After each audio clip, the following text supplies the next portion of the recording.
Prelims कैसे होती है, मेंस कैसा होता है. इंटरव्यू खैर आगे का है, but how does prelims and mains, how is it conducted, what are the subjects, what is the syllabus, ये अपने पहले पूरा देख लीजिए. The moment you know what is the syllabus, GS 1 2 3 4 ऐसे और ऑप्शनल के 2 पेपर्स और 2 क्वालिफाइंग लैंग्वेज पेपर्स हैं, ये बेसिक जब आपको जब तक पता नहीं होगा तब तक you will not be able to understand कि आप क्या करने की कोशिश कर रहे हैं.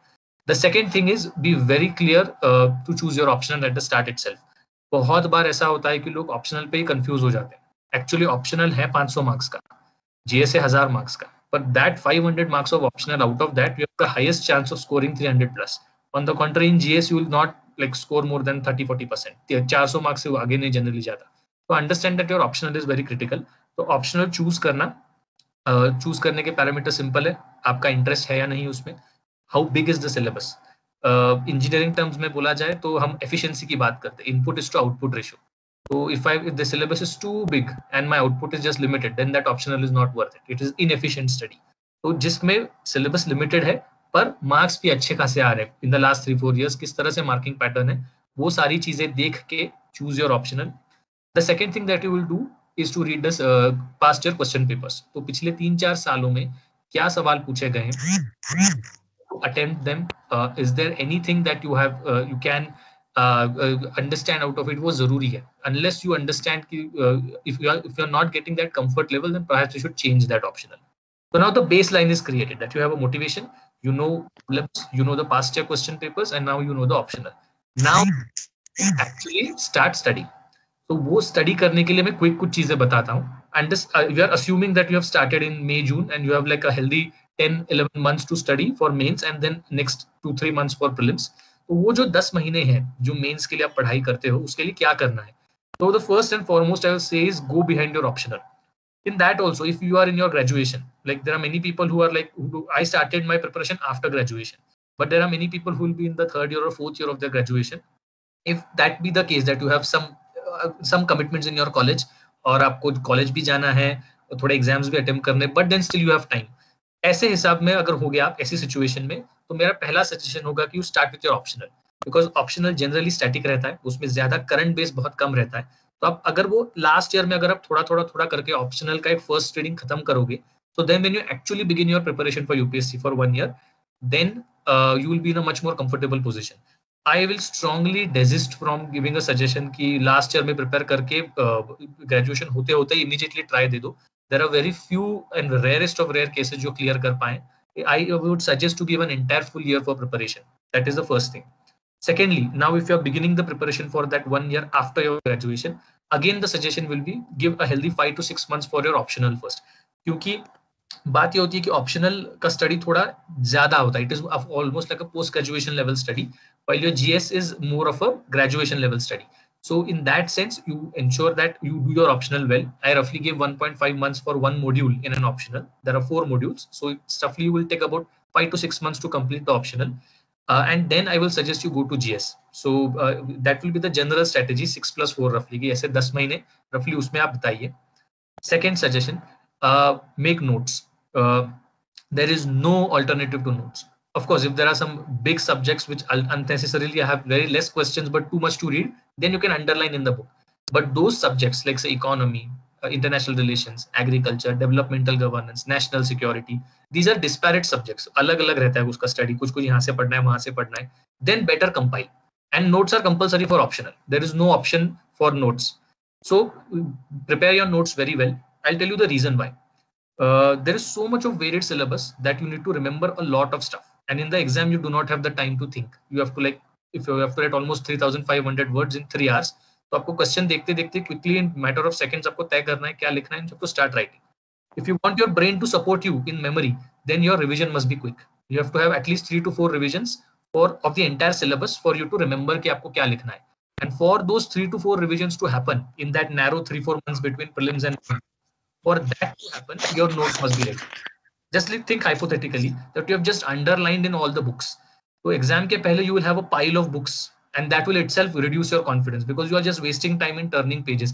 यहाँ पे कुछ underline किया है, वहाँ पे index पे कुछ लिखा है. Then there is a second book, वहाँ पे कुछ लिखा है. Your brain doesn't get consistency in the memory because you have to remember from 3-4 different books. On the contrary, imagine if you have notes. Now I have a crisp note where एक topic का नीचे जो कुछ भी है उस topic का दुनिया भर का उसी के नीचे लिखा हुआ है, and that question comes in the exam. Your brain finds it very easy. Think over it immediately and then start writing. So notes are very important, and for those notes to help you, you should, for that one entire year in your preparation, you should diligently prepare the notes. That is the second suggestion, that you should have notes ready. Only then you will be able to really do well in your exam. Third will be for current affairs. Current affairs, I will suggest either Indian Express or The Hindu. In दोनों में से कोई तो एक paper आप पढ़िए. Have some, at least one of the paper from Indian Express and Hindu. Do not go for regional papers. They have absolute zero value addition. So you do read one paper either of Indian Express or The Hindu. उससे current affairs के notes बनाइए. The notes that I told you to prepare, I personally prepared in an electronic format because it is very easy. You can type, you can sync it on the cloud and access from any other tablet or laptop. And then being a Word file, you can just edit it quickly. अगर मैं हाथ से लिखूँ ना, those paper get foiled after 3-4 years. वो फट जाते हैं, कुछ हो जाता है. And then if I have to add a new thing, मुझे arrow करके side में लिखना पड़ता है. If it's an electronic note, I can just press enter and add it, like without any effort. So I personally preferred electronic notes, especially in GS topics, GS2 and GS3, where there is static as well as current affairs. तो वो चीज current में build up होती जाती है. So I have a static note in the Word format, and then उसका जो current affairs आता है वो उसके नीचे मैं add कर देता हूँ या बीच में कहीं तो add कर देता हूँ. So that ease is happening because of the electronic format of notes. तो अगर वो कर पाए तो वो, if you are comfortable in written format, doesn't matter. So that is the basic thing of study. 6 months, ensure you do your optional very well. And then some quick suggestions that I will give from my side, and then I will stop. First, revise. There is no option. लोग क्या करते हैं ना, prelims या mains के पहले 10 दिन तक पढ़ते ही रहते हैं, and then they suddenly realize that there is too much to remember and I don't have any time. So revision is very, very critical because your brain will not remember things. There will be so much to study that you will not remember things. So 3 revision even before prelims and 3 times revision before mains, absolutely necessary. Number 2, ensure that your what can I say, writing skills are proper in your mains. So उसके लिए आपको test series लगानी पड़ेंगी, but those test series will be after prelims. That writing skill is also important because you have to write fast in a limited time. So that is also very, very important. Thirdly, do not read too much. I am not, because of paucity of time, I will not tell the sources to be read. But then ensure that in GS, for one module, you generally have 1 or at the max 2 books. उससे ज़्यादा नहीं.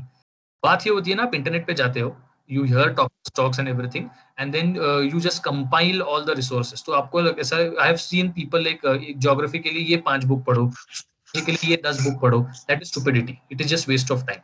Pick up max 2 books who have the maximum content, and ensure that you prepare your notes only from those sources. So limited sources, but multiple revision is the key. And the last thing I'll tell before I stop, the most important thing is UPSC is not the end of life. You please understand that there are many people in this terrible competition, that there are the passing percentage is just 0.01% and everything. So please understand, somebody can just mute themselves. It's a little bit of disturbance. Chinmay Patra. Okay, yeah. So basically, UPSC is not the end of life. There is literally there are so many things to do outside UPSC. So my last suggestion will be, give 2 attempts fully till the age of 25. You give 2 attempts, 3 attempts, whatever is it, fully.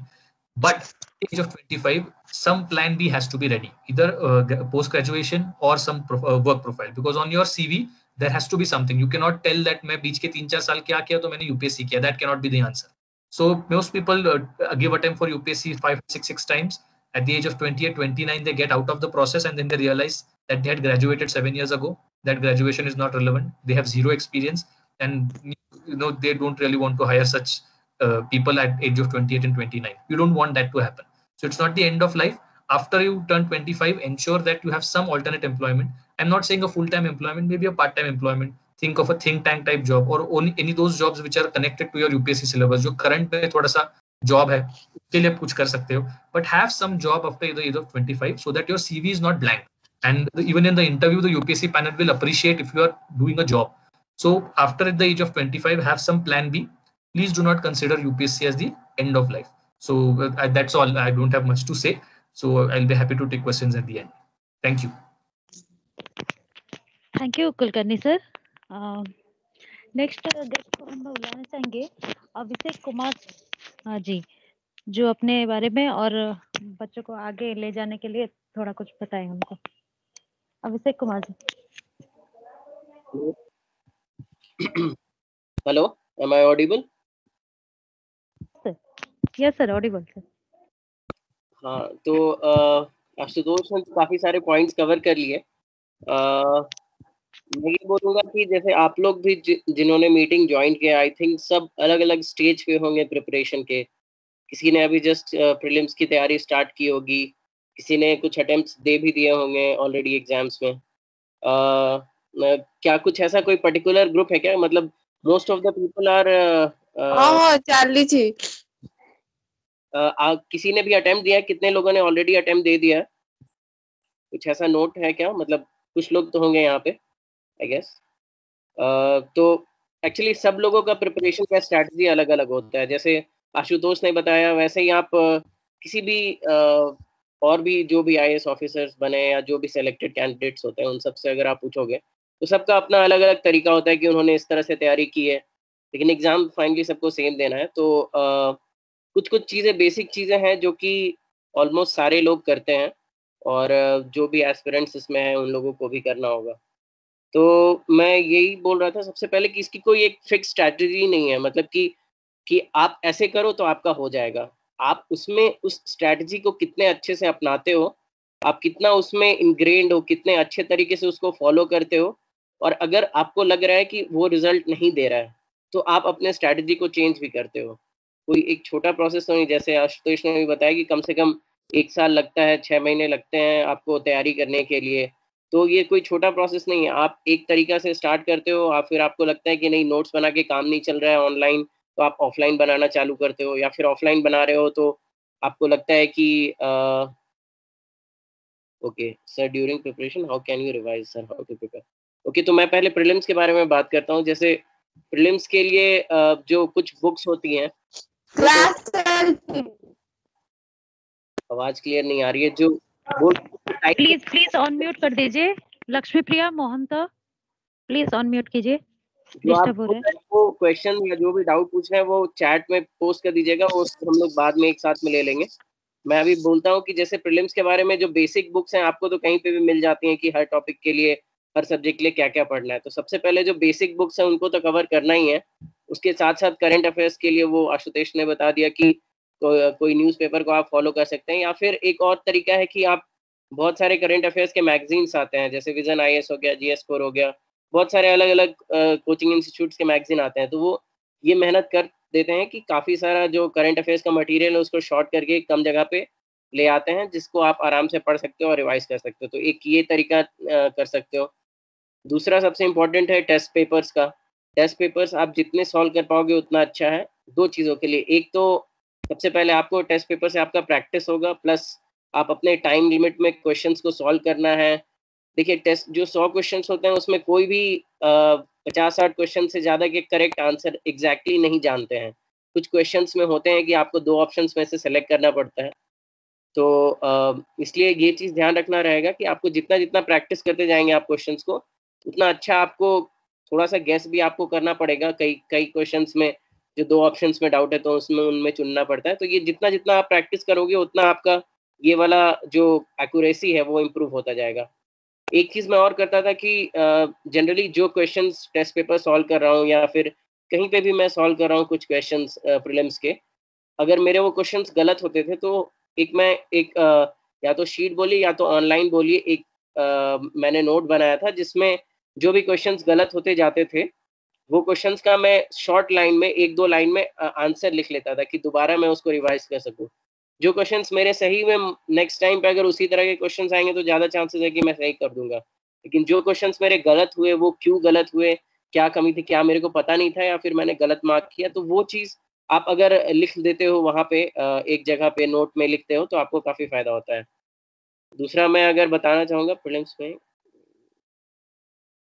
और अगर कोई भी subject आपको अगर week पड़ रहा है prelims में, मान लीजिए आपको एनवायरनमेंट या फिर एंशिएंट हिस्ट्री या फिर कोई भी सब्जेक्ट आपको अगर वीक पड़ रहा है तो आप पहले बेसिक जो उसका मटेरियल है वो पढ़िए, फिर उसके बाद डायरेक्ट आप उस पर्टिकुलर सब्जेक्ट के कुछ टेस्ट पेपर्स जो इंडिविजुअल टेस्ट पेपर होते हैं, जैसे मान लीजिए इकोनॉमिक्स के या फिर एंशिएंट हिस्ट्री के, तो कुछ कुछ 3-4 टेस्ट पेपर ले लीजिए, ऑनलाइन सारे अवेलेबल है या मार्केट में भी मिल जाते हैं।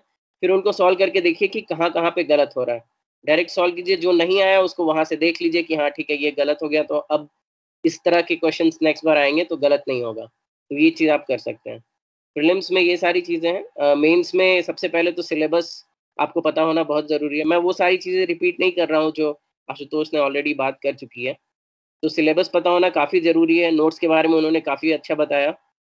मैं एक चीज़ और बोलूँगा, मैं ये करता था कि जो भी मेरा टॉपिक है सिलेबस का, जैसे आप जीएस 2 का सिलेबस उठाएँगे तो उसमें 20 पॉइंट दिए हुए हैं, जीएस 3 में भी 20 पॉइंट दिए हुए हैं। वैसे ही एथिक्स में भी 20 सब पॉइंट्स और सब टॉपिक्स दिए हुए हैं। तो हर सब टॉपिक या टॉपिक पे मैं एक-एक पेज, 1-2 पेज का नोट बनाता था फाइनली, जो कि मेरे को फाइनल एग्ज़ाम से 1 हफ्ते पहले अगर मैं रिवाइज़ कर रहा हूँ, तो वो चीज़ सारी चीज़ें मेरे को एक जगह पे मिल जाती थी, तो फिर उससे रिविज़न में काफ़ी आसान होता था। तो ये नोट मेकिंग मैं करता था, जो कि काफ़ी मेरे को हेल्प करता था रिकॉल करने में, क्योंकि एग्ज़ाम के टाइम पे 3 घंटे में आपको 20 क्वेश्चन्स लिखने रहते हैं, टाइम बहुत कम रहता है। तुरंत-तुरंत चीज़ें याद आएँगी तभी आप अच्छा आंसर लिख पाओगे। तो अगर आपका नोट्स उस तरह से अरेंज है जिसमें एक जगह पे सारी चीज़ें हैं, तो फिर उसको रिकॉल करने में और रिवाइज़ करने में काफ़ी आसान हो जाता है। तो वो एक चीज़ है जो आप कर सकते हो। उसके साथ-साथ आंसर राइटिंग और प्रैक्टिस के बारे में बताया, टेस्ट सीरीज़ जो कि टेस्ट सीरीज़ के थ्रू आप अपना टाइमिंग भी देख सकते हो। 3 घंटे में पूरा पेपर कंप्लीट करना काफ़ी टफ हो जाता है। तो उसके लिए आपको टाइमिंग का प्रैक्टिस करना पड़ेगा, टेस्ट सीरीज़ के थ्रू आप वो कर सकते हो। जो भी मार्केट में टेस्ट सीरीज़ आते हैं या फिर आप कोई कोचिंग इंस्टीट्यूट के टेस्ट सीरीज़ जॉइन कर लीजिए। देखिए शुरू में आप स्टार्ट करेंगे, आपके नंबर्स बहुत कम आएँगे। मेरे भी पहले जो शुरू-शुरू के टेस्ट मैंने दिए थे उसमें 30 नंबर, 40 नंबर ऐसे टाइप से आते थे, लेकिन जैसे-जैसे आपको पता चलते जाता है, थोड़ा-सा आपकी स्पीड बढ़ती जाती है, थोड़ा-सा आप क्वेश्चंस को ज़्यादा अच्छे से समझते जाते हो, तो ये सारी धीरे-धीरे आप अपना प्रैक्टिस करते जाओगे तो आपके नंबर्स भी बढ़ते जाएँगे। तो एक तरीका है आंसर राइटिंग का तरीका, नोट मेकिंग का तरीका, जो कि आपको मेंस में काफ़ी हेल्प करेगा। ऑप्शनल के बारे में ऑलरेडी बात कर लिया, सारे ऑप्शनल के स्ट्रैटेजी अलग-अलग होते हैं। अगर आप गूगल पे भी सर्च करोगे कोई टॉपर्स का, तो आपको उस टॉपर से रिलेटेड जिसने जो स्ट्रैटेजी फ़ॉलो की थी, उसको सुन के आप अपने तरह से अपना स्ट्रैटेजी डिज़ाइन कर सकते हो। कुछ बात और करना चाहूँगा, कुछ जैसे बहुत लोगों का डाउट होता है कि कितने घंटे पढ़ें, तो कितने घंटे पढ़ना चाहिए? तो इसमें मैं बोलना चाहूँगा कि सब लोग का अलग-अलग रहता है, कोई दिन में 10 घंटे पढ़ता है, कोई 14 घंटे पढ़ सकता है, कोई 8 घंटे पढ़ता है, कोई 6 घंटे पढ़ता है। डेली का तो फिक्स नहीं हो सकता कि आप कितना घंटा पढ़ें। अगर आप जॉब के साथ में तैयारी कर रहे हैं, तो जितना आपको समय मिलता है उतना आप वहाँ पे समय निकालिए और जितना हो सकता है उतना आप पढ़ाई में लगाइए, क्योंकि बहुत सारे ऐसे लोग हैं जो बिना जॉब के तैयारी कर रहे हैं, उनके पास तो टाइम ज़्यादा है, तो आप जॉब के साथ में थोड़ा-सा एडेड प्रेशर रहता है ये। और जो लोग बिना जॉब के तैयारी अगर कर रहे हैं, तो आप जितना ज़्यादा से ज़्यादा टाइम इसमें अपना दे सकते हो विदाउट गेटिंग बर्न्ट आउट। ऐसा भी नहीं है कि 14-14 घंटा पढ़े और फिर उसके बाद मतलब फिर उसके बाद पढ़ने का मन नहीं कर रहा है। तो थोड़ा-थोड़ा ऐसा भी रखिए कि साथ में अपने हॉबीज़ को, कुछ अगर खेलने-कूदने का थोड़ा टाइम मिल रहा है, दोस्तों से और भी जिससे बात करने का, वो भी चलते रहना चाहिए कि सस्टेनेबल होना चाहिए आपका जो प्रिपरेशन प्रोसेस है। तो उससे आपको काफ़ी देर तक 1 महीने, 2 महीने, पूरा जो ये लंबा समय है, जो 6 महीना, 1 साल का जो प्रिपरेशन होता है, उस तक आप कंटिन्यूअस अपना एफर्ट दे पाओगे। तो कोई घंटे फिक्स नहीं है, अगर आप 8 घंटे पढ़ पा रहे हो तो 8 पढ़िए, अगर आप 6 पढ़ पा रहे हो तो 6 पढ़िए, लेकिन टाइम ज़्यादा वेस्ट मत कीजिए, थोड़ा बहुत आप अपना कहीं पे आप रिफ्रेश होने के लिए बाकी सारी चीज़ें अपनी हॉबी फ़ॉलो कर सकते हैं। तो एक टाइम वाला एंगल हो गया। दूसरा बात और ये है कि मोटिवेशन बहुत ज़्यादा इम्पोर्टेंट है इस एग्ज़ाम के लिए। कई बार क्या होता है कि एक अटेम्प्ट देते हैं, लोग फेल हो जाते हैं उसके बाद उनको समझ में नहीं आता है कि कहाँ से दोबारा शुरुआत करें। बाकी लोगों के साथ हुआ है, मेरे साथ भी हुआ है, मैंने दिया था अपना अटेम्प्ट, तो मेरा मेंस में हुआ नहीं था उस बार। तो सबसे पहले मेरे को तो लगा यही था कि कहाँ पे गलती हुई, क्या हुआ? तो सबसे पहले ये बैठ के मैंने पहले अपने क्वेश्चन पेपर को देख के देखा कि कहाँ-कहाँ गलत किया था मैंने, कहाँ-कहाँ कौन-कौन से टॉपिक्स हैं जिसमें मैं इम्प्रूव कर सकता हूँ। उसको पॉज़िटिव वे में लेने का ट्राई करना है कि भाई अगर इस बार नहीं हुआ या जो भी है, आपकी कोई गड़बड़ हो गई या नंबर कम आ गया टेस्ट में, तो देखना है कि कहाँ गलती हुई। ये नहीं कि यार मेरे से हो ही नहीं रहा। तो वो हिम्मत हारने वाला, थोड़ा लंबा एग्ज़ाम है तो आपको हिम्मत तो अपना बरकरार रखना है, अपने दोस्तों के से बात करके, पेरेंट्स के मोटिवेशन से, पेरेंट्स के सपोर्ट से आप ये सब कर सकते हैं। और आप भी ऐसे रेगुलर अगर ये सब चीज़ों के बारे में पढ़ते भी रहोगे, ये सब चीज़ों के बारे में, तो आपको काफ़ी मोटिवेशन भी रहेगा और एन्जॉय करना है प्रिपरेशन को। जैसे मेरे को लगता था, मैं भी इंजीनियरिंग बैकग्राउंड से हूँ, तो मैंने जब ये पढ़ाई स्टार्ट की थी तो इसमें काफ़ी आर्ट्स वाले सब्जेक्ट हैं, हिस्ट्री, ज्योग्राफी, पॉलिटी, ये सब। तो ये सब चीज़ें कुछ-कुछ चीज़ें काफ़ी नई थी, ये सब चीज़ें बहुत पहले हमने पढ़ी थी 8, 9, 10th में, उससे काफ़ी आगे का ये सारी चीज़ें हैं। तो काफ़ी, और नया-नया न्यूज़पेपर हर दिन नए आर्टिकल्स पढ़ते थे, तो काफ़ी इंटरेस्टिंग लगता था। तो पढ़ने में भी धीरे-धीरे अगर आपको मज़ा आने लगेगा तो फिर आप उसको और अच्छे तरह से पढ़ोगे और खुश भी रहोगे आप इस पढ़ने के लिए, हाँ, कि ये नया टॉपिक आज सीखा। तो ये सब चीज़ें अगर आपके साथ रहेगी तो आपका प्रिपरेशन में मन भी लगा रहेगा और आप मोटिवेटेड तरीके से लगातार आप तैयारी कर सकते हो। एक बात और कहा था कि बहुत सारी चीज़ें पढ़ने के लिए बहुत सारी हैं। आपको बहुत सारे नोट्स मिलेंगे, बहुत सारे मटीरियल्स मिलेंगे, बहुत सारे कोचिंग इंस्टीट्यूट्स हैं, लेकिन आपको ये चीज़ देखना है कि सारा चीज़ नहीं पढ़ना है, कोई भी सारा चीज़ नहीं पढ़ पाता है। तो आपको कट डाउन करना है इस तरह से कि हाँ, ये चीज़ मैं पढ़ूँगा, इसको फ़ॉलो करूँगा, सिलेबस को देखते हुए कि हाँ, ये सिलेबस का ये टॉपिक पे मैंने यहाँ से एक बार पढ़ लिया है, तो अब मैं यहीं पे पढ़ूँगा। अगर अगर मेरे को कोई एक्स्ट्रा टॉपिक मिलता है, एक्स्ट्रा कंटेंट, एक्स्ट्रा मटेरियल कहीं से मिलता है, तो उसको शॉर्ट में वहीं पे मैं ऐड कर दूँगा जहाँ से मैंने पढ़ा है। 1-2 सोर्स से ज़्यादा अगर आप सेम टॉपिक को बहुत अलग-अलग जगह से पढ़ोगे तो कन्फ्यूजन भी होगा, प्लस रिवाइज़ करने में बहुत प्रॉब्लम होगा। तो ये चीज़ का ध्यान रखना है कि अगर आप किसी चीज़ को एक जगह से पढ़ रहे हो तो वहाँ से पढ़िए। अगर आपको कुछ लगता है कि इसमें कमी है तो वहीं पे ऐड करते जाइए। अलग-अलग जगह मेंटेन करने से थोड़ा प्रॉब्लम होता है। आपको हेल्प कर सकता है इसमें, या तो आप एक जगह पे नोट्स बना लीजिए, ऐसे जहाँ पे आप 2-3 जगह से भी अगर पढ़े हो तो उसका आपने नोट्स बना लिया। और यही सारी चीज़ें हैं।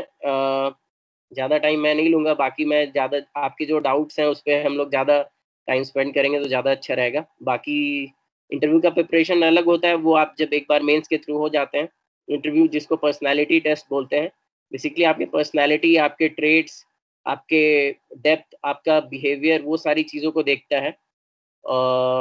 आपके उसमें एक हम लोग डिटेल्ड एप्लीकेशन फॉर्म भरते हैं जिसमें आप अपने एजुकेशनल बैकग्राउंड, अपने फैमिली बैकग्राउंड, अपने इंटरेस्ट, हॉबीज़, आपके पोजीशन ऑफ रिस्पॉन्सिबिलिटी, आपके अवार्ड्स, आपके जॉब, ये सब चीज़ के बारे में लिखते हो, जिन पे भी काफ़ी सारे क्वेश्चंस बनते हैं। और एक दूसरे तरह के क्वेश्चंस बनते हैं जो सिचुएशन बेस्ड क्वेश्चन होते हैं, जो कि आपको एक या तो आपको क्वेश्चन दिया जा सकता है कि आप अगर डीएम हो या आप एसपी हो और एक तरह का सिचुएशन हो गया है, या फिर यहाँ पे राइट हो गया है, या फिर कुछ नक्सलाइट का सिचुएशन है, तो आप इसको कैसे डील करोगे? तो इस तरह के क्वेश्चंस भी पूछे जाते हैं। बाकी जो आप लोग के डाउट्स होंगे उन सब पे मैं कवर करूँगा। मेरा भी थोड़ा उड़ीसा का कनेक्शन है, मैंने 3rd ईयर का internship Hindustan aeronautics limited Koraput में जो उनका इंजन प्लांट है वहाँ पे किया था। तो उड़ीसा में तभी गया था, तो यही मेरा एसएमएस जा रहा हूँ। मैं यहीं पे अपना टॉक एंड कर रहा हूँ, बाकी जो डाउट्स है उसमें हम लोग कवर करेंगे। थैंक यू, धन्यवाद। Thank you Abhishek Kumar sir for your valuable guidance. Next हमारे गेस्ट जो हैं वो वेद भूषण जी हैं, जो कि उड़ीसा से है, और वो अपना टॉक बोलेंगे। Thank you. I hope Odia रे कहले भी किछ असुविधा हबनी। सर असुविधा तो किछ हबनी, बाकी आई थिंक गुजरात रू भी पिला माने अछंती तो सेति पई। तो मेरा घर उड़ीसा ही है। मेरा घर बरगढ़ है और मैंने प्रिपरेशन मैक्सिमम टाइम घर पे रह के ही किया है। तो मैक्सिमम चीजें आशुतोष और अभिषेक ने कवर कर ही दी हैं। मैं कुछ और चीजें बताऊंगा, जो कि कुछ तो यही बातें कि क्या क्या जरूरी है एक्चुअल में। एक तो दोनों ने जो कहा वो सच है कि लेस मटेरियल मोर रिवीजन, इस प्रिंसिपल पे हमेशा चलना है, इसका कोई ऑल्टरनेटिव नहीं है। और जैसे अभिषेक बोल रहे थे वैसे ही मेरी भी एक मिस्टेक्स वाली डायरी थी कि प्रीलिम्स में कि व्हाट आई लर्न। तो इसमें क्या होता है, हम लोग प्रीलिम्स का टेस्ट सीरीज दे देते हैं और सोचते हैं कि अच्छा हमारे 50 मार्क्स आए, ठीक है नेक्स्ट टेस्ट देंगे, चलो 110 मार्क्स आ रहे हैं, 120 मार्क्स आ रहे हैं, और हम लोग खुश हैं, खुश बैठते हैं। लेकिन इसका जो मेन पार्ट हम लोग छोड़ देते हैं वो है उसका आंसर देखना। और उस सवाल का भी आंसर देखना जरूरी है जो कि आपने सही किया है। क्या पता आपने कुछ गलत लॉजिक लगा के सही कर दिया हो आंसर, एलिमिनेशन से आपने सही कर दिया लेकिन आपको एक्चुअल फैक्ट नहीं पता। तो वो भी पढ़ के आपको जो भी नया फैक्ट आपको या जो भी नया नॉलेज आपको आता है तो वो लिख के रखिए एक जगह कि this is what I learn from this. उसके बाद है नोट मेकिंग। तो नोट आपको कुछ ना कुछ तो बनाना ही पड़ेगा। जैसे मेरा ये ऑप्शनल का नोट है,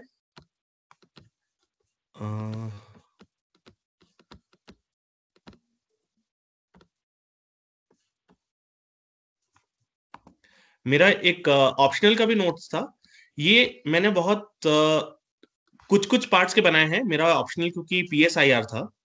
तो बहुत सारे आप कलरफुल पेन्स यूज कर सकते हैं। तो मेरे हिसाब से ये था कि ये अराउंड 76 पेजेस का जो नोट्स है, ये मेरे लिए काफी है एट द एंड, कि मैं ये 76 पेज के नोट को बार बार रिवाइज करूंगा तो मेरे सारे आंसर्स बन जाएंगे। तो आप ऐसे नोट्स अपने अपने लिए बना सकते हैं, जिसमें डायग्राम भी रख सकते हैं आप, जिसमें इसमें मैंने कलर कोऑर्डिनेशन यूज किया है कि इसने क्या बोला था, ये ग्रीन पेन में कुछ इंपॉर्टेंट टर्म्स, ब्लैक पेन में कि किसी इंपॉर्टेंट पर्सन ने कहा है, रेड पेन में ये किया था कि कोई बुक है या कोई आर्टिकल है। तो ये सब भी आप चाहे तो कर सकते हैं।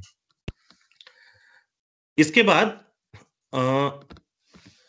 और कुछ चीजें हैं नोट्स के अलावा। एक तो बहुत लोग पूछ रहे हैं कि कॉलेज से कैसे प्रिपरेशन शुरू किया जाए, तो और सिलेबस कैसे याद रखा जाए। तो सिलेबस आपको बार बार देखना ही पड़ेगा, चाहे तो आप सिलेबस प्रिंट आउट निकाल के रख लीजिए और बार बार देखते रहिए, वो ध्यान में रह ही जाता है। और उसी के साथ आपको न्यूज़पेपर पढ़ना है। अगर आप ग्रेजुएशन या पोस्ट ग्रेजुएशन में हैं और आपको टाइम कम मिल रहा है, तो फर्स्ट प्रायोरिटी आपका यही रहना चाहिए कि न्यूज़पेपर डेली पढ़ा जाए।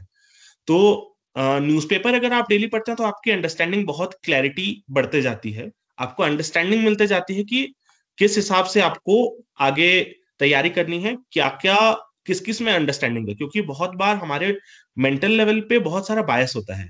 जैसे कि फॉर एग्जाम्पल एक क्योंकि मैं उड़ीसा का हूँ उस हिसाब से एग्जाम्पल दे रहा हूँ, छत्तीसगढ़ और उड़ीसा वाला एक चलता रहता है कि हीराकुद डैम मतलब महानदी के पानी में छत्तीसगढ़ ने रोक लिया।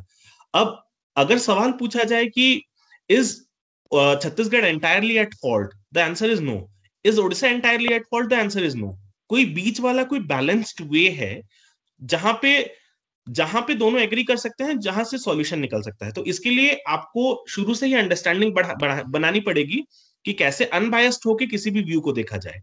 और ये सब बायसेस गलत नहीं है, क्योंकि ये हमारे अपब्रिंगिंग के साथ एसोसिएटेड है। कोचिंग के लिए मैं तो यही रेकमेंड करूंगा कि कोचिंग इनफैक्ट कोचिंग है ही नहीं, ये गाइडेंस ही है। मतलब हम लोग बहुत बार कंफ्यूज कर देते हैं इस कोचिंग को अपने +2 IIT जैम के या उस कोचिंग के साथ। ये उस कोचिंग से बहुत अलग है, ये इनफैक्ट गाइडेंस है। तो आपको अगर कुछ भी नहीं पता, आपको सिलेबस भी नहीं पता, जैसे मेरे लिए पॉलिटिकल साइंस था, मेरे लिए नया सब्जेक्ट था, तो पॉलिटिकल साइंस के लिए मैंने कोचिंग ली थी।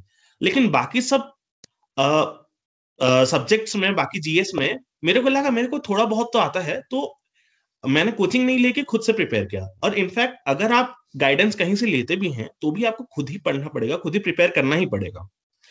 घर से जो लोग प्रिपेयर कर रहे हैं उड़ीसा में रह के, कुछ कुछ अच्छे साइट्स हैं जिससे आप बहुत कुछ ले सकते हैं। एक साइट था प्रिंटन वेब, वहां से मैं जो भी मटेरियल मेरे पास होता था, अगर मेरे को प्रिंट आउट मतलब हार्ड कॉपी में चाहिए तो मैं वहां अपलोड कर देता था, वो लोग अपना चार्ज लगा के वो लोग प्रिंट करके भेज देते थे।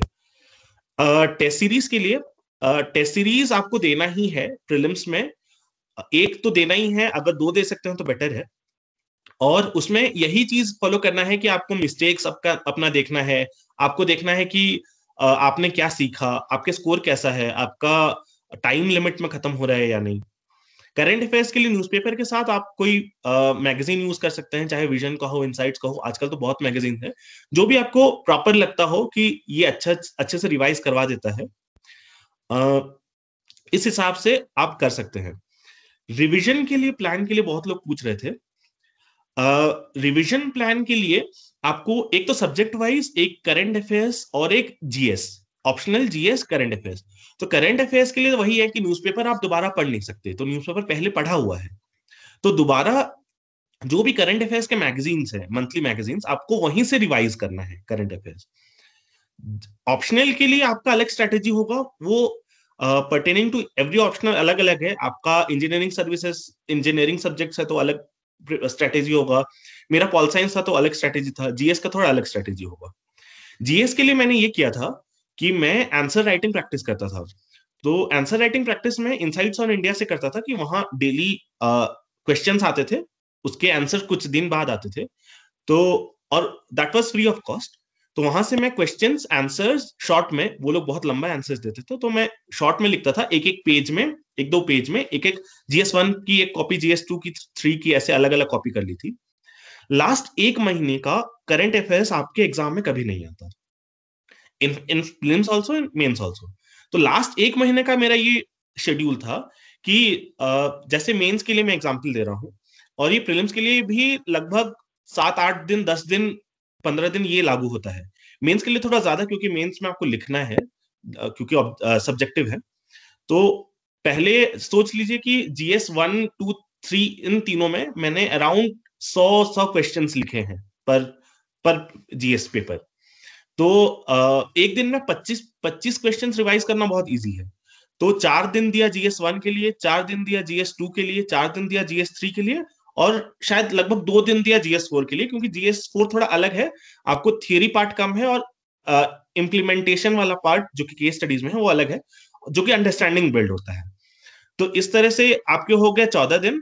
उसके बाद दोबारा आपको यही रिवाइज करना है कि 2-2 दिन में एक एक चीज कंप्लीट करना है, फिर आपको एक और साइकिल करना है कि एक एक दिन में कंप्लीट करना है, फिर नेक्स्ट साइकिल में आपको हाफ डे में कंप्लीट करके एग्जाम देना है। तो फंडामेंटल यही है कि सोच लीजिए आप आज मेरे से 1 घंटा मिलते हैं, शायद 1 साल बाद देखेंगे तो आपको याद नहीं रहेगा, मेरा चेहरा याद नहीं रहेगा, मेरी आवाज याद नहीं रहेगी। कंपेयर टू दिस, आप किसी एक इंसान को देखते हैं, चाहे आपके घर के पास रहते हो, दूर रहते हो, आप गाड़ी में जाते वक्त देखते हो, कहीं भी देखते हो, आप किसी को बस ज्यादा नहीं 5 सेकंड के लिए देखेंगे, लेकिन रोज देखते हैं 1 साल के लिए, आपको 5 साल बाद भी वो याद रहेगा। तो वही है कि आपको बार बार रिवाइज करने के लिए आपको बार बार उसी चीज को इटरेशन में डालना है। और जहां तक ग्रुप्स की बात है कि कुछ लोग बोलते हैं कि अकेले कैसे पढ़ें, ग्रुप फॉर्म करें, तो ग्रुप बहुत ज्यादा बड़ा नहीं बनाना है। ग्रुप में फिक्स टाइमिंग रख लीजिए कि इसी टाइमिंग में हमको ग्रुप में डिस्कशन करना है, ये डिस्कस करना है, और जो भी सीरियस एस्पिरेंट्स हैं उनके साथ आप ग्रुप कर सकते हो। इसके बाहर जैसे प्रीलिम्स में 2 पेपर हैं, एक तो GS की बात काफी लोगों ने कर दी, सीसैट की भी बात कर सकते हैं हम लोग। सीसैट में भी अगर आपका मैक्सिमम लोगों का ये है अभी, थैंक्स टू बैंकिंग एग्जाम और इंजीनियरिंग बैकग्राउंड, ये वो, तो बहुत लोगों का सीसैट अच्छा ही होता है। तो आप एक बार टेस्ट कर लीजिए शुरू में ही कि प्रीवियस ईयर क्वेश्चन 3-4 करके देख लीजिए कि आप कट ऑफ से काफी अच्छा खासा स्कोर कर रहे हैं या नहीं। अगर कर रहे हैं तो आपको बहुत ज्यादा मेहनत की जरूरत नहीं है। और इनफैक्ट ये हर चीज के लिए लागू होता है कि अगर GS आपको एक बार पढ़ने के बाद पॉल साइंस या पॉलिटी में, लक्ष्मीकांत वाला पॉलिटी में आपका स्ट्रेंथ है ये, तो आपको बहुत ज्यादा मेहनत करने की जरूरत नहीं पड़ेगी, आपको उन चीजों पे ज्यादा ध्यान देना है जिसमें आप कमजोर हो, और जिसका नहीं है फिर उसी का जो भी स्टैंडर्ड सोर्सेस है, कोई बुक है, कोई टेस्ट सीरीज है, ये सब देना है। जहां तक स्टैंडर्ड रिसोर्सेस की बात है, वो आपको कहीं से भी मिल जाएगा। स्टैंडर्ड बुक्स हैं, लक्ष्मीकांत है, इकोनॉमी के लिए बहुत लोग मृणाल, मतलब I used to follow Mrinal, geography के लिए भी मैंने मृणाल ही फॉलो किया था, और बुक्स काफी फिक्स्ड हैं, वो ज्यादा वेरी नहीं करते लोगों के। लेकिन आप एक बार बुक देखने के बाद डिसाइड कर लीजिए कि मेरे को यही फॉलो करना है या इससे बाहर जाना है कहीं, क्योंकि आपने एक बार डिसाइड कर लिया कि ये इस चीज को मेरे को फॉलो करना है, तो वही फॉलो कीजिए। कॉलेज में जो लोग हैं, क्योंकि मैंने भी इंसिडेंटली प्रिपरेशन जब पहली बार शुरू किया था तो मैं PG फाइनल सेम में था, फाइनल सेमेस्टर में था, तो मेरा भी यही था कि उसके पहले, क्योंकि बहुत ज्यादा टाइम तो नहीं होता है, फाइनल सेम में थोड़ा टाइम मिला था, उसके पहले बहुत टाइम नहीं होता है, तो आप कोशिश कीजिए कि कम से कम न्यूज़पेपर पढ़ें, और न्यूज़पेपर में भी एडिटोरियल बहुत ध्यान से पढ़ें। न्यूज़पेपर में भी आपको थोड़ा डिफरेंशिएट करना पड़ेगा, धीरे धीरे आप वो जैसे जैसे सिलेबस जानेंगे और प्रिपरेशन शुरू होगा तो आप जान ही जाएंगे कि क्या क्या नहीं पढ़ना होता है, क्या पढ़ना होता है। कम टाइम मिल रहा है तो न्यूज़पेपर पढ़िए, उससे अगर आपको ज्यादा टाइम मिल रहा है तो आप NCERT खत्म कर सकते हैं। अगर 6th to 12th नहीं भी करना है तो 11th 12th कर लीजिए, अगर 11th 12th समझ में नहीं आ रहा है तो 9th 10th 11th 12th कर लीजिए, और इसके बाद आप कोई भी, चाहे वीडियो लेक्चर्स से देख के, चाहे लक्ष्मीकांत फॉलो करके, चाहे हिस्ट्री पढ़ के, ये सब आप कर सकते हैं। और इतने में मैं रखूंगा अभी। Any doubts will be welcome, we all three of all us will be very happy if it are able to solve them. Thank you. Thank you sir. आशा करती हूँ कि आप लोगों का जितना भी डाउट्स है वो ऑलमोस्ट क्लियर हो गया होगा, लेकिन एक बात बस मैं कहना चाहूँगी कि ये जो स्ट्रेटेजी है नॉट फॉर IAS ओनली, ये जो स्ट्रेटेजी है, अगर हम बच्चे लोग कोई किसी भी प्रिपरेशन में हम इसको अगर यूज करेंगे तो मुझे लगता है कि ये हम कामयाबी आसानी से हमको मिल पाएगा। तो बस यही कहना चाहूँगी, और आप लोगों का जो भी क्वेश्चन है आप लोग पूछ सकते हैं। Any question students?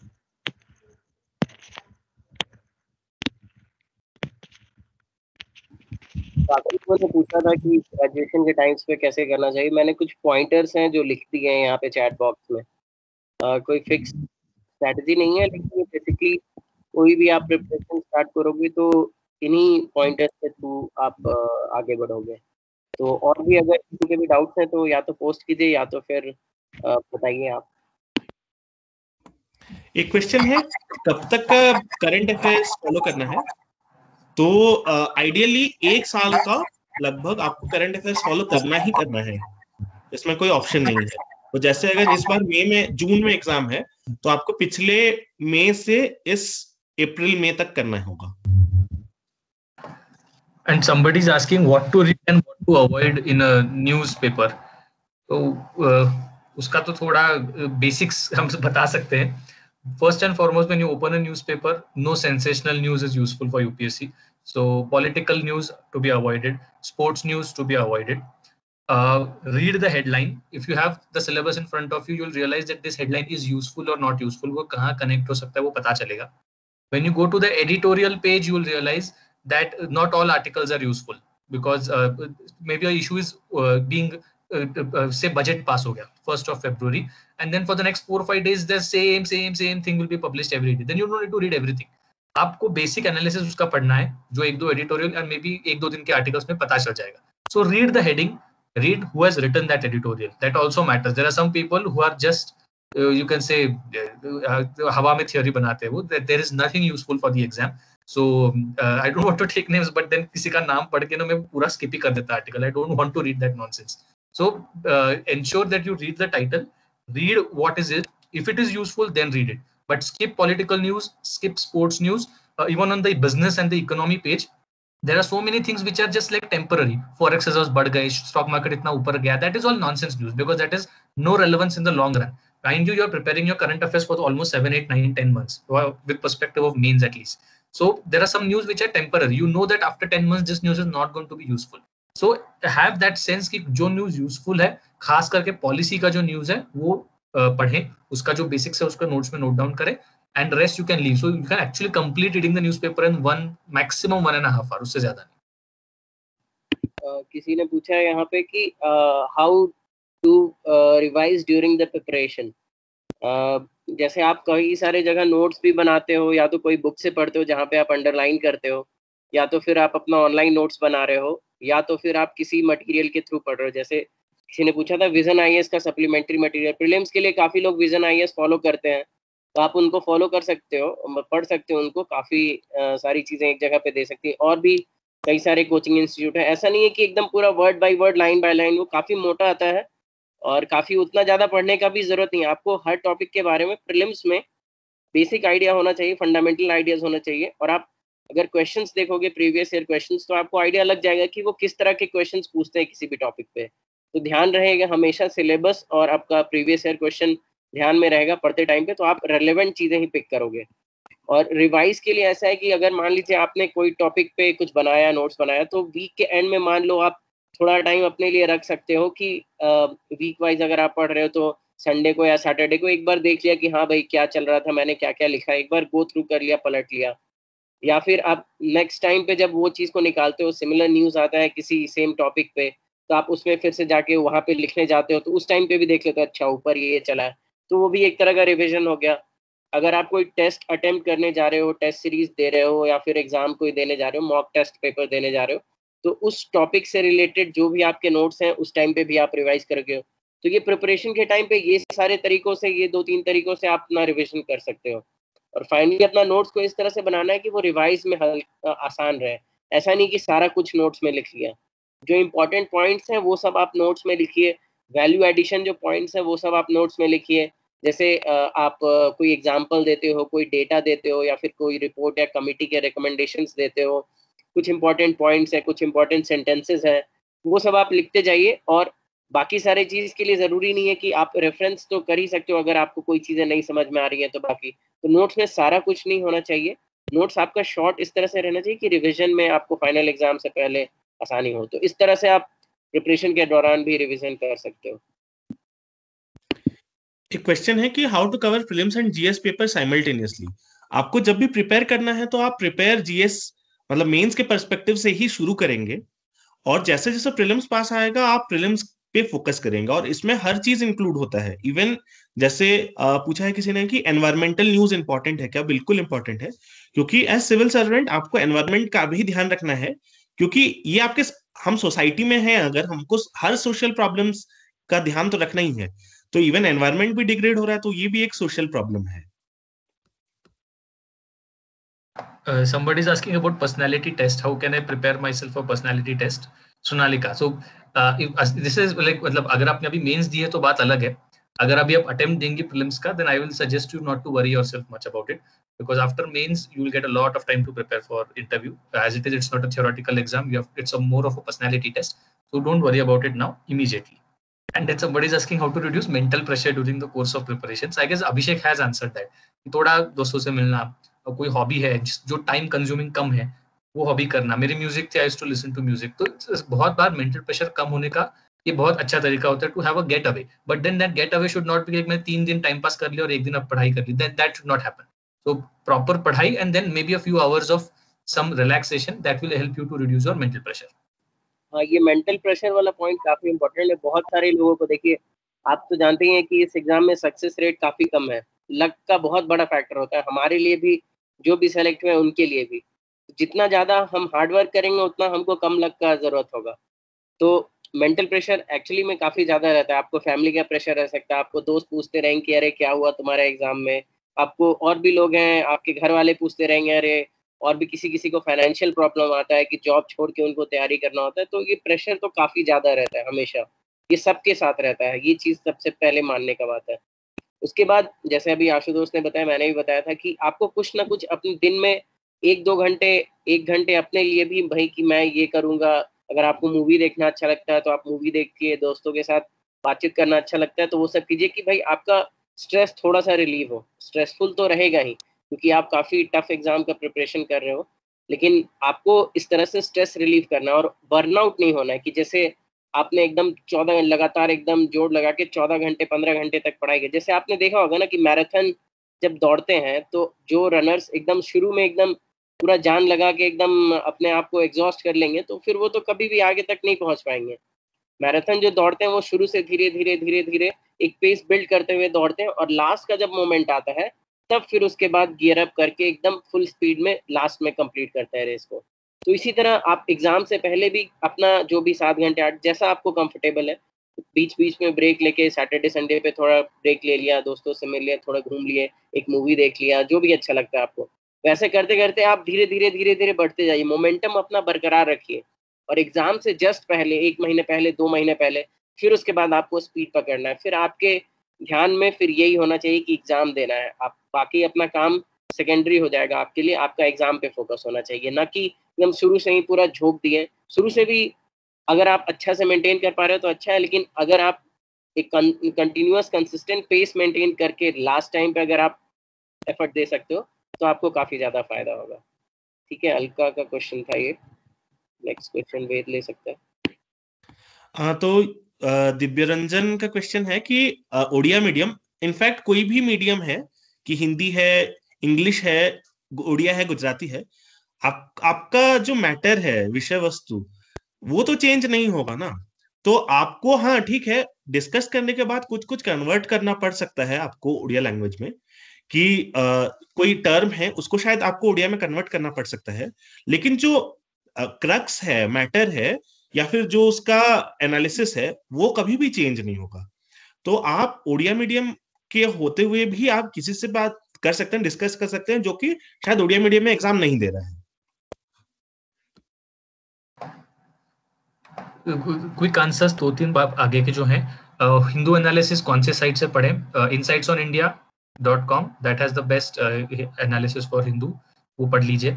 Minimum time to appear for the exam, and somebody is also asking what is the minimum time to clear the exam. बात ये है कि आपको पूरा प्रोसेस तो ऑलमोस्ट 10-11 महीने का होता है फ्रॉम प्रीलिम्स टू इंटरव्यू, तो वो आपको तो मिनिमम उतना देना ही है, but it is advisable to have 1 full year of preparation before that. और आप टाइम ही पूछ रहे हो, एवरेज टाइम बोले तो the average age of clearing is 26-27, the average attempts are 3 to 4। पर ऐसा नहीं करना कि पहला ट्राई ऐसे ही दे दिया क्योंकि चौथे ट्राई में क्लियर होते हैं। You have to fight from the first try only, then you will have some hold of it. And which language is best for UPSC? We said if you are comfortable in your mother tongue, well and good, you can change your language for interview also, so it's not necessary that you have to give the exam in one language and उसी language में interview देना, you can change that also, so वो आपको freedom देते हैं। तो next questions Abhishek can give।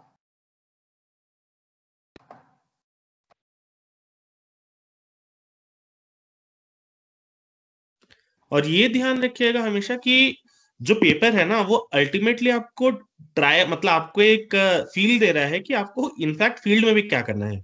आपके पास exam में जैसे बहुत कम मटेरियल होगा, बहुत ज्यादा क्वेश्चंस होंगे, बहुत सारे, जैसे किसी ने लिखा है कि प्रीलिम्स में अनएक्सपेक्टेड क्वेश्चन है, अनएक्सपेक्टेड क्वेश्चंस है, कम टाइम, मतलब लिमिटेड टाइम में आपको बहुत सारा काम करना है।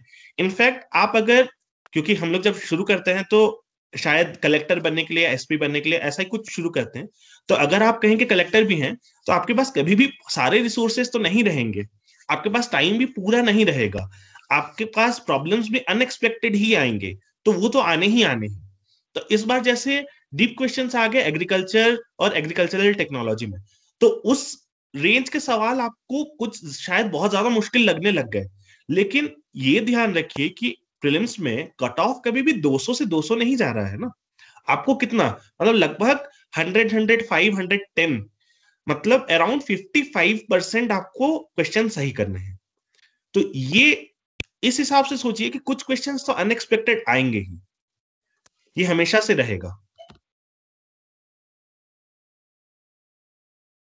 आगे है फिर how to make it interesting and sir how can you explain in easy manner is body language. ये इंटरव्यू के बारे में पूछ रहे हैं, काफी लोग इंटरव्यू के बारे में काफी क्यूरियस हैं।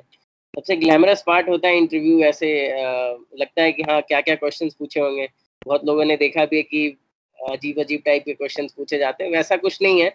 मैंने आपको बताया था बेसिकली 3-4 तरह के क्वेश्चंस होते हैं जो आप एक डिटेल्ड एप्लीकेशन फॉर्म जो अपने बारे में भरते हो, अपने एजुकेशन बैकग्राउंड, हॉबीज और जॉब बैकग्राउंड, ये सब के बारे में, एक उन पे क्वेश्चंस आते हैं कि आपने क्या किया है, उसमें डेप्थ के साथ वो पूछते जाते हैं।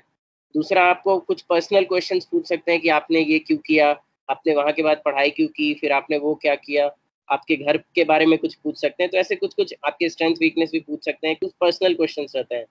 फिर एक आता है सिचुएशनल क्वेश्चन जो मैंने बोला, जैसे कि अगर आप डीएम हो, एसपी हो, इस तरह के कुछ आप कुछ पर्टिकुलर पोजीशन पे हो तो फिर आप कैसे रेस्पॉन्ड करोगे, वहाँ पे आप क्या क्या एक्शन लोगे। तो बेसिकली यही 3 तरह के क्वेश्चंस रहते हैं। और करंट अफेयर्स पे बेस्ड कि जैसे अभी फार्म प्रोटेस्ट चल रहे हैं, तो आप फार्म प्रोटेस्ट के बारे में आपका क्या कहना है, क्या ये गवर्नमेंट अवॉइड कर सकती थी क्या, तो इस तरह के क्वेश्चंस आते हैं।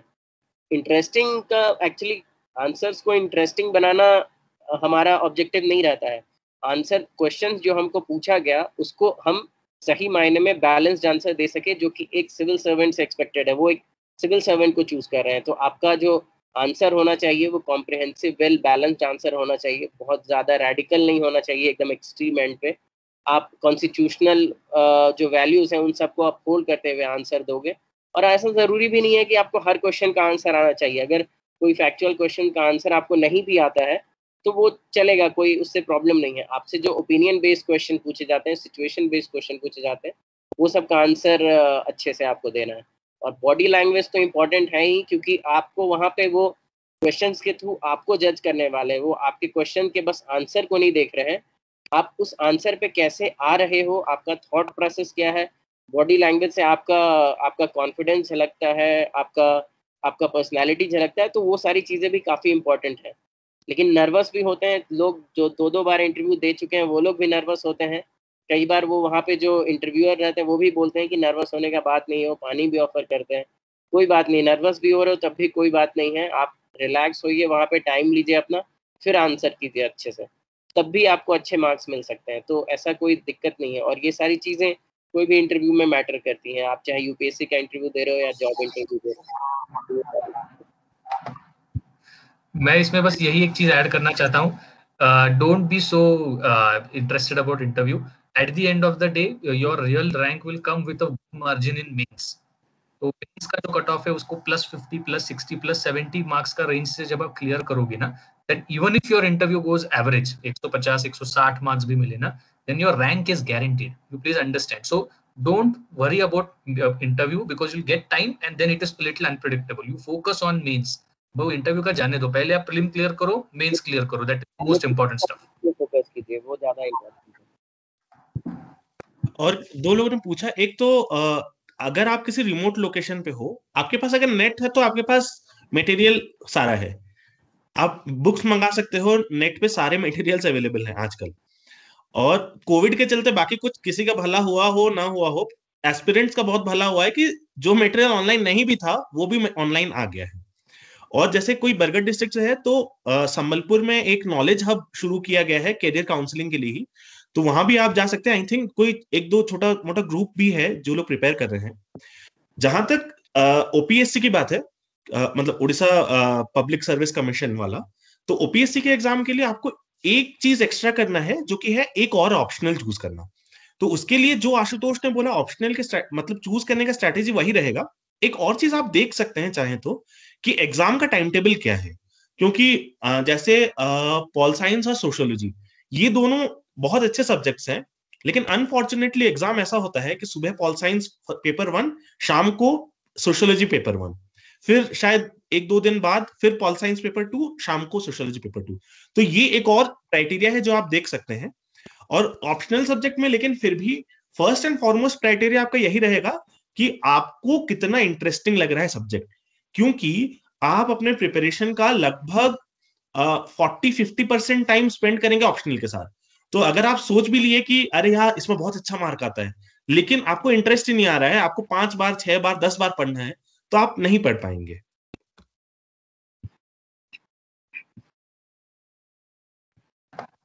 Somebody is asking कि history, polity, economy, geography, NCERT during my graduation करना है. Is it a good strategy? Yes, it's a good strategy. कोई बात नहीं, अगर ये GS के points अगर cover हो जाए तो अच्छी बात है. How to choose optional वेद ने बोल दिया. Then which chapters to skip for IAS? नहीं, बात ऐसी नहीं होती. वो ऐसे skip विप करने की कोई बात नहीं होती. And how can I prepare OPSC तो हो गया. सर आपकी सैलरी आप क्लियर हो जाए, आपको भी मिल जाएगी. डोंट वरी, पता चलेगा आपको कितनी मिलेगी. जब सिलेबस के लिए नोटिफिकेशन देखोगे तो सैलरी देख लेना यार. यहाँ पे सैलरी के लिए तो आते नहीं, आपकी सैलरी बहुत ज्यादा होती नहीं है, लेकिन आपको इतना मिलता है सैलरी और बाकी सारी फैसिलिटीज मिलते हैं जिससे आप नॉर्मली सर्वाइव कर सकते हो. बहुत लेविश लाइफस्टाइल तो आपकी नहीं रहेगी, लेकिन नॉर्मली आप रेस्पेक्टिवली सर्वाइव करते हो. सैलरी के लिए तो ऐसे भी प्रोसेस लग जाते हैं. लोग यहाँ पे प्राइवेट सेक्टर के काफी हाई पे जॉब सर्विसेज आते हैं, उनका मोटिवेशन ये मोस्ट मोटिवेशन रहता है कि सर्व करना, सोसाइटी के लिए कुछ करना. तो ये अगर आप मोटिवेशन अपना रखोगे कई बार, तो हो सकता है कि आपको प्रिपरेशन में भी हेल्प करेगा. सैलरी तो बहुत ज्यादा नहीं मिलती है, लेकिन respectable. Somebody is asking how can I prepare notes for history optional. History का यही प्रॉब्लम होता है, that's too much to read. So मेरा जनरली ये कहना है, आई सजेस्ट टू यू कि हेमंत झा या बालियान सर के जो नोट्स है कंपाइल, उसको आप अगर पढ़ोगे तो that will cover up a lot of stuff. It will prevent you from reading unnecessary stuff. somebody saying I'm from physics background, how can I choose my optional? Physics optional होता है I guess या नहीं होता? आशुतोष भाई ये reply मेरे को देने दीजिए. मेरा खुद का बैकग्राउंड फिजिक्स है, तो क्योंकि मेरे को प्रिपरेशन के टाइम में किसी ने बोला नहीं था कि physics optional is a viable subject. मेरे को ये बोला गया था कि फिजिक्स ऑप्शनल तो नहीं लेना है कुछ भी हो जाए, क्योंकि फिजिक्स बहुत टफ है, ये है वो है. तो मैंने पहले डिसाइड कर लिया था कि फिजिक्स नहीं लेना है. अभी मैं एग्जाम देने के बाद ये बोल रहा हूँ कि अगर आपका फिजिक्स अच्छा है तो go for physics optional. It is very good, बहुत अच्छा स्कोर भी आ रहा है. इवन आई थिंक इस बार रैंक हाईएस्ट रैंक है 3 जिनका फिजिक्स ऑप्शनल था. तो फिजिक्स में भी कोई दिक्कत नहीं है. अगर आपको नहीं समझ आ रहा है कि क्या ऑप्शनल लेना है, तो एक काम कीजिए, आप जीएस पेपर पढ़ना शुरू कीजिए कि पॉलिटी थोड़ा पढ़ लिया, सोसाइटी पढ़ लिया. जिसमें आपको ज्यादा इंटरेस्ट आ रहा है उस पर फिर आगे देखिए कि सिलेबस क्या है, प्रीवियस ईयर क्वेश्चन क्या है. Somebody is asking medical examination. What is about medical examination for technical services after the personality test? वो जो हिंदी में कहते हैं कि अभी बच्चा पैदा ही नहीं हुआ और अब मुंडन कराने की बात कर रहे हो. अरे हो जाएगा, don't worry. You don't. These are just unnecessary stuffs on which you are worrying about. You study. You clear prelims. You clear means. वो बाकी का सब बाद में देखा जाएगा. Don't worry about it.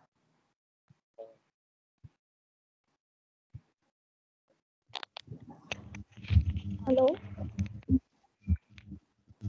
Hello, good evening sir. जी जी. जी मुझे आपसे एक बात पूछना था.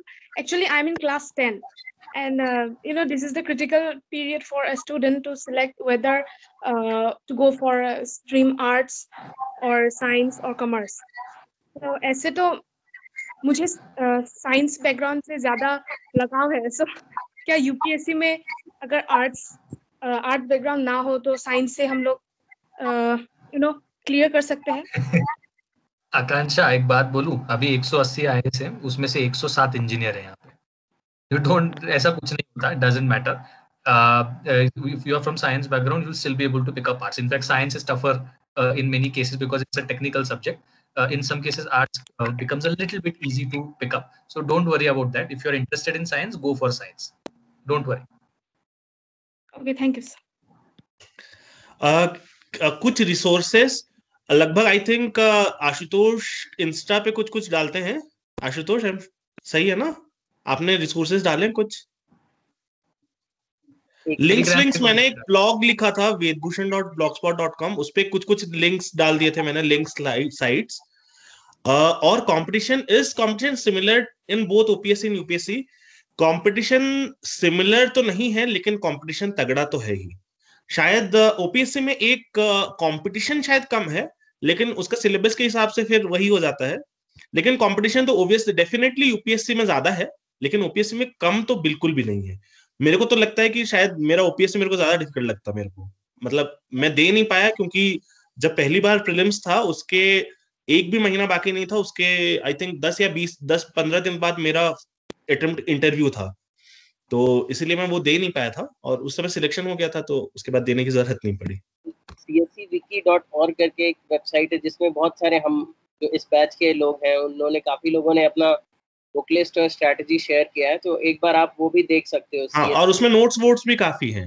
उसमें काफी सारे नोट्स भी होगा. मैं यहाँ पे आपको चैट बॉक्स में उनका वो वेबसाइट दे देता हूँ. आप ये cscwiki.org पे जाएंगे तो आपको कई सारे लोगों के आपको स्ट्रैटेजी पर्टिकुलर एक ऑप्शनल सब्जेक्ट के भी या फिर जीएस के उस तरह से आपको अलग अलग ग्रुप में आपको वहाँ पे मिल जाएगा.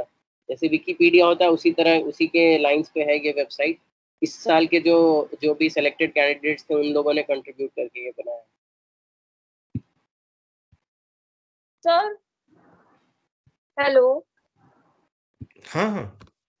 Sir, I am Molly from Nathubai V. Patel College. I want to ask you which type of services an environmentalist can choose for his or her career.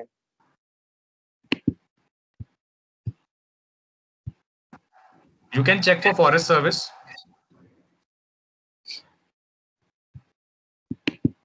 Forest service और ऑप्शनल के हिसाब से अगर आप पूछ रही हैं तो आई थिंक फॉरेस्ट्री उसमें है और इसमें भी एग्रीकल्चरल साइंसेस और ये सब भी बहुत सारी चीजें हैं. जूलॉजी तो है ही अगर आपको उसमें कंफर्टेबल लगता है. बाकी अगर आपको बहुत ज्यादा डिटेल्स में जानना है तो जो भी आपको लग रहा है कि ये सब्जेक्ट आपसे रिलेटेड हो सकता है उसका सिलेबस निकाल लीजिए यूपीएससी साइट से और सिलेबस से आपको फिर जज हो जाएगा कि क्या है क्या नहीं है. और कुछ लोगों ने काफी लोगों ने सवाल पूछा है कि best platform for preparation of OPSC. तो देखो बात वही है, प्लेटफॉर्म चेंज नहीं होता है यूपीएससी के लिए भी ओपीएससी के लिए. आपको 2 ऑप्शनल पढ़ना है तो आप इवन यूपीएससी वाला भी ऑप्शनल मटेरियल लाके पढ़ सकते हो, उसमें कोई भी दिक्कत नहीं होगा. कुछ चीजें हैं जो कि ओपीएससी में स्पेसिफिक है, जैसे ओडिशा का हिस्ट्री, ज्योग्राफी, कल्चर वाला पार्ट, तो उसके लिए आपको छोटा छोटा बुक लाना पड़ेगा. आप चाहो तो कहीं भुवनेश्वर से मटेरियल भी उठा सकते हो.